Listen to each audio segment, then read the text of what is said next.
ఎలా దేవుడు మనల్ని అభిషేకిస్తున్నాడో నేను క్లుప్తంగా మనకు అర్థమయ్యే భాషలో వివరించడానికి ప్రయత్నం చేస్తాను. ఎలా అభిషేకించబడుతున్నాం మనం? లూకాసు వార్త 11వ అధ్యాయము 13వ వచనాన్ని చదువుకుందాం. పరలోకమందున్న మీ తండ్రి తన్ను అడుగు వారికి పరిశుద్ధాత్మను ఎంతో నిశ్చయముగా అనుగ్రహించును.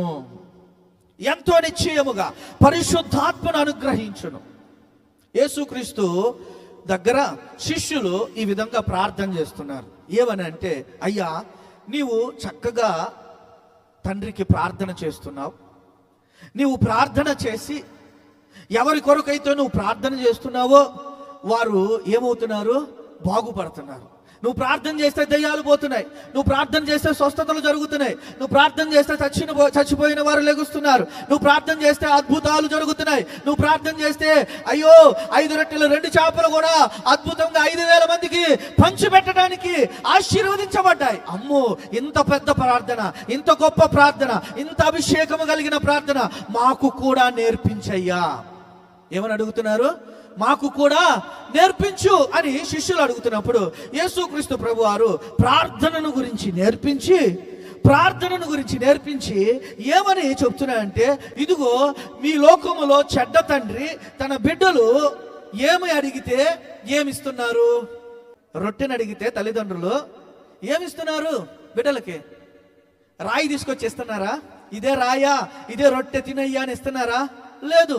వారు బ్రెడ్ని అడిగితే బ్రెడ్నే ఇస్తున్నారు. అవునా? చేపను అడిగితే చేపనే ఇస్తున్నారు. తేలు తీసుకొచ్చి ఇదే చేప అని అంటలా, రాయి తీసుకొచ్చి ఇదే బిడ్డ అని అంటలా, తేలు తీసుకొచ్చి ఇదే చేప అని అంటలా.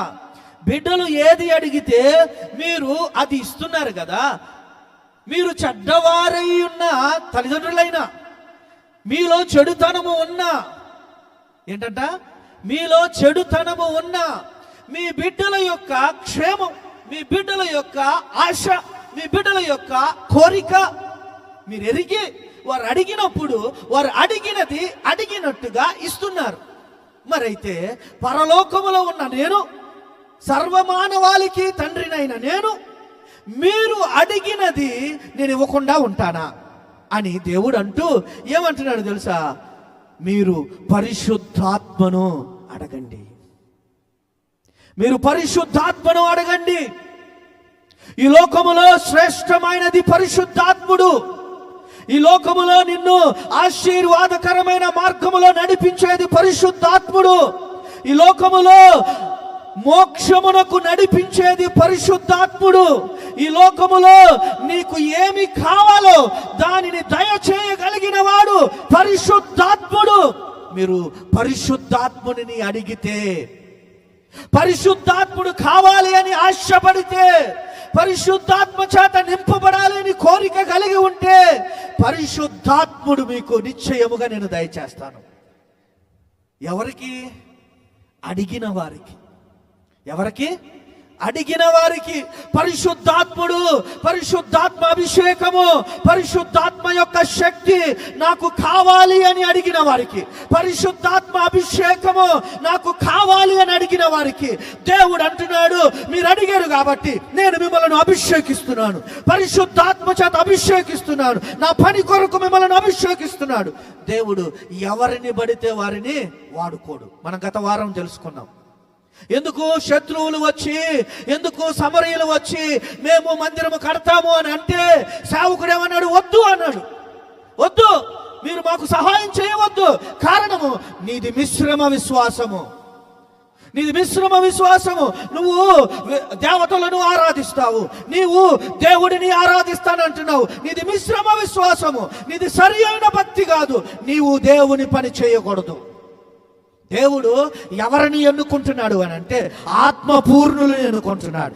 ఎవరిని వాడుకోవాలనుకుంటున్నాడంటే ఆత్మ చేత అభిషేకించబడి వారిని వాడుకోవాలని అనుకున్నాడు. దేవుని కొరకు వాడబడకపోతే దేవుని రాజ్యములకు మనము చేరలేము. ఫలించకపోతే ఏ చెట్టు అయినా నరికి వేయబడి అగ్నిలో పడివేయబడాలి. దేవుని కొరకు వాడబడని, దేవుని కొరకు ఉపయోగపడని, దేవుని పని కొరకు నీవు నేను నిలవబడకపోతే దేవుని రాజ్యమునకు ఎలా వెళ్తాం? దేవుని రాజ్యములో ఎలా స్వతంత్రించుకుంటావు ఆశీర్వాదాలను? అభిషేకించబడాలి, పరిశుద్ధాత్మ చేత అభిషేకించబడాలి. నీవు నేను ఆ అభిషేకము కావాలని కోరుకోవాలి. ఆ అభిషేకము చేత అభిషేకించబడాలి అని నువ్వు నేను ప్రార్థన చేయగలిగితే, ఈ జబదయ కుమారుల యొక్క తల్లి ఏ విధముగా దేవుడిని అడిగిందో ఆ విధముగా నీవు కూడా నీ పరలోకపు తండ్రిని అడిగితే దేవుడు అభిషేకించుచున్నాడు. ఆమేన్ చెప్పాలి. కావాలా వద్దా అభిషేకం? మత్తయి సువార్త 5వ అధ్యాయము, మత్తయి సువార్త 5వ అధ్యాయము 14వ వచనం 15వ వచనం చదువుకుందామా? మీరు లోకమునకు వెలుగై ఉన్నారు. కొండ మీద నుండి పట్టణము మరుగై ఉండలేదు. మనుష్యుడు దీపమును వెలిగించి కొంచెము క్రింద పెట్టడు, కానీ అది ఇంటనున్న వారికి వెలిగించుటకు దీపస్తంభము మీదే పెట్టుదురు. చాలా జాగ్రత్తగా వినండి, చాలా జాగ్రత్తగా వినండి. ఇక్కడ యేసుక్రీస్తు ప్రభు వారు విశ్వాసుల గురించి ఏమంటున్నాడు తెలుసా? దేవుని బిడ్డల గురించి ఏమంటున్నాడు తెలుసా?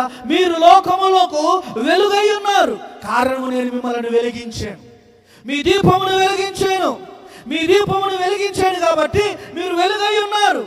వెలుగై ఉన్న మీరు ఏమవ్వాలి అని అంటే అనేకులకు వెలుగును ఇచ్చేవారికి ఉండాలి.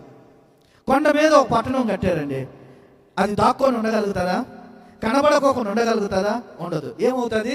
అందరికీ స్పష్టముగా, కొండ మీద ఉన్న పట్టణము అందరికీ స్పష్టముగా అందముగా కనబడుతుంది. అలాగే వెలిగించబడిన నీవు మంచము కిందనో కొంచెము కిందనో నువ్వు పెడితే ఎవరైనా పెడతారా? అట్లాగా ఎవరైనా పెడతారా? పెట్టరు. దీపమును వెలిగించి మంచం కింద పెట్టరు, దీపమును వెలిగించి కొంచెం కింద పెట్టరు. దీపమును ఎందుకు వెలిగిస్తున్నాం? ఇంటిలో వెలుగు కొరకు. ఇంటిలో ఉన్న వారందరికీ వెలుగు కావాలి కాబట్టి, ఇంటిలో ఉన్న వారందరికీ స్పష్టముగా కనబడాలి కాబట్టి, ఇంటిలో ఉన్న వారికి వెలుగు కొరకు దీప స్తంభము మీదే ఆ దీపాన్ని మనం పెడతాం. అందరికీ వెలుగు కావాలి. మనలను కూడా దేవుడు దీపస్తంభం మీదే పెడుతున్నాడు. వెలిగించి అనేకులకు, నీ ఇంటి వారికి వెలుగుగా నువ్వు ఉండాలి. నువ్వు అభిషేకించబడి, నువ్వు అభిషేకం అనే వెలుగులో నీవు నీ ఇంటి వారికి ఆ అభిషేకమునిచ్చేవాడిగా ఉండాలి. ఆ వెలుగునిచ్చినట్లుగా ఆ అభిషేకాన్ని నీ తల్లి మీదకు, నీ అన్న మీదకు, నీ బిడ్డల మీదకు, నీ బంధువు వర్గాల మీదకు, నీ కుటుంబం మీదకు ఆ అభిషేకము నీ నుండి వెళ్ళాలి. ఆ వెలుగు అందరికి వెలుగును ఎలా ఇచ్చిందో నీ అభిషేకము వారి మీదకు వెళ్ళి వారు కూడా దేవుని యొద్దకు నడిపించబడటానికి అభిషేకము దేవుడు ఇస్తున్నాడు. ఒకరోజు ఒక దైవజనుడు ట్రైన్లో ప్రయాణం చేస్తున్నాడు. ట్రైన్లో ప్రయాణం చేస్తుంటే అభిషక్తుడు, ఆత్మచేత నింపబడిన వాడు, ట్రైను అలాగా క్రాసింగ్ ఒక్కొక్కసారి ఆగుతుందిగా, క్రాసింగ్ పెట్టి అలా ట్రైన్ ఆగిపోయింది.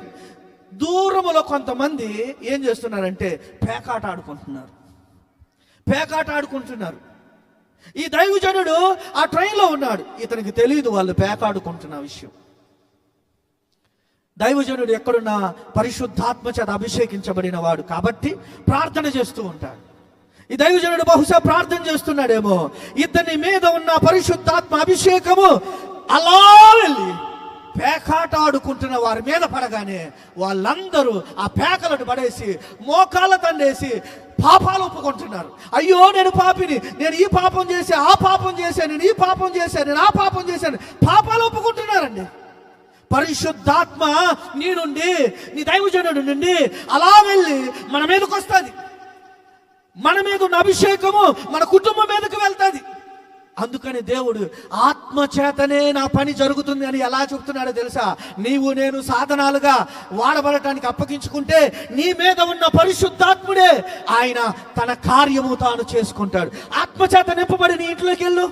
పరిశుద్ధాత్మ చేత నింపబడి నీ ఇంట్లోకి వెళ్ళు, నీ ఇంటి వారి మీదకు ఆత్మ వెళ్తాది. ఆ పరిశుద్ధాత్మ అభిషేకం నీ ఇంటి వారి మీదకు వెళ్తాది. వెళ్ళి వారికి క్షేమం ఇస్తుంది, వారి ప్రయాణాలకు క్షేమం ఇస్తుంది, వారికి ఆరోగ్యం ఇస్తుంది, వారికి ఆశీర్వాదం ఇస్తుంది.